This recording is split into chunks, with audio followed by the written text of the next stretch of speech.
Salve meus amigos do B2B, como é que vocês estão? Tudo bem? Passando aqui hoje para mais um tema de ultra relevância, que foi o novo aumento da nossa taxa Selic. Hoje a nossa taxa básica de juros rompeu a casa dos 7%, né? A gente já está em 7,75%. E esse vídeo é para dizer para você o que isso quer dizer na prática. O que esse novo aumento da Selic representa na prática. Mas antes disso, não esquece de deixar o teu like, de se inscrever.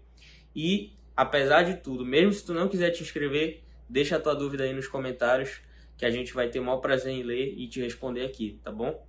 Então vamos lá. A taxa Selic é um dos instrumentos utilizados pelo nosso Banco Central para tentar conter o movimento inflacionário no Brasil. A nossa taxa de inflação, que é calculada pelo IPCA, bateu um novo recorde na prévia agora do mês de outubro. No último mês, em setembro, a gente rompeu a casa de 1% ao mês a variação desse IPCA. Então isso é muito preocupante e faz com que a gente precise ter um movimento mais acelerado da nossa taxa básica de juros. E também a iminência aí do rompimento do nosso teto de gastos por parte do governo faz com que esse movimento tenha que ser muito mais acelerado. E é bem provável que no ano que vem, em 2022, a gente volte a ver um cenário de taxa básica de juros em 2 dígitos. É isso mesmo, muito provavelmente a nossa taxa Selic ela deva romper aí os 10%, 10, 11% muito facilmente. Lembrando, quando a gente aumenta a nossa taxa básica de juros, a gente tende a diminuir a inflação. Mas por que isso acontece na prática? Porque quando a gente aumenta a taxa básica de juros, em tese a gente aumenta o custo do dinheiro na economia. Então, fica mais caro fazer financiamento, fica mais caro tomar crédito e melhora a rentabilidade dos investimentos de renda fixa, principalmente os atrelados ao CDI, os pós-fixados que a gente chama. Então, CDBs de liquidez diária, LCI, LCA e algumas aplicações no Tesouro Direto.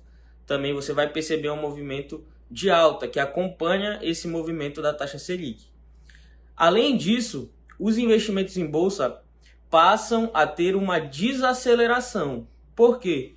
Porque com a nossa taxa básica de juros, que a gente chama também de taxa livre de risco, ela aumentando, o investidor bota na balança se faz sentido continuar se expondo a risco na renda variável para ter um ganho talvez acima da média, mas com grandes oscilações, ou se ele prefere ter um ganho que acompanhe a taxa básica de juros ou livre de risco, que é a Selic, mas sem nenhum tipo de volatilidade nem rentabilidades negativas, né? Nem sem essa oscilação no seu patrimônio. Então esse é um ponto muito observado pelos investidores.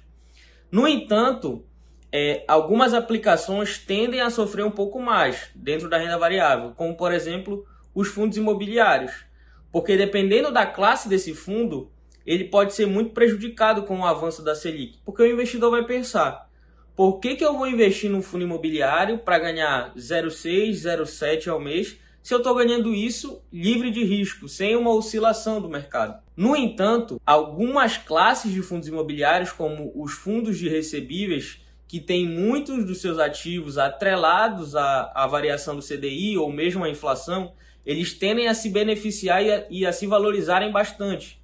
Alguns fundos de papel têm com tranquilidade pelo menos mais 2 anos de proventos de dividendo mensal pingando na sua conta, bastante interessante. Quando a gente fala da sua carteira de investimentos, é muito importante você observar a função de cada aplicação dentro da sua carteira. Quando a gente fala, por exemplo, de reserva de emergência, ela deve seguir em aplicações ultraconservadoras e com liquidez muito rápida. Quais são as opções que você tem? O Vitão vai botar aqui pra gente. Fundo de investimento de renda fixa com resgate rápido, ou com liquidez diária, ou com liquidez para um dia. CDBs de liquidez diária, que são atrelados ao CDI, né? Ou seja, são pós-fixados. E também o Tesouro Selic. Essas são as melhores opções para você investir a sua reserva de emergência. E aí, escolhendo entre um e outro, não vai ter tanta diferença assim. Mas na prática, os fundos de investimento tendem a ter uma performance superior no longo prazo, justamente pelo fato de que eles montam uma carteira, uma estrutura de investimentos, casando tanto aplicações bancárias como CDB, LCI, LCA, como títulos públicos, como o próprio Tesouro Selic, e também dívidas de grandes empresas, que são as debêntures. Quando a gente fala de renda variável, é importante você continuar firme na sua estratégia. Se você está buscando uma estratégia de dividendos, com seus fundos imobiliários, com blue chips, que são quase sempre boas pagadoras de dividendo, você deve fazer o rebalanceamento de carteira. A gente sabe que a gente passa por um momento bastante complicado na nossa bolsa de valores.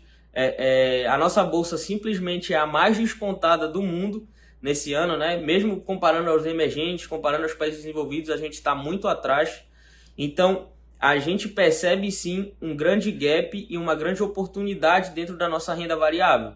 Só que, lógico, você precisa observar se você tem estômago para isso e principalmente o psicológico, o racional. Quanto do seu patrimônio você está disposto a ver oscilar, sabendo que no longo prazo, ao longo do tempo, vai ser e vão ser essas aplicações que vão te garantir uma rentabilidade muito acima da média. Espero que você tenha gostado desse vídeo, encaminha para os amigos e não esquece, te inscreve no canal.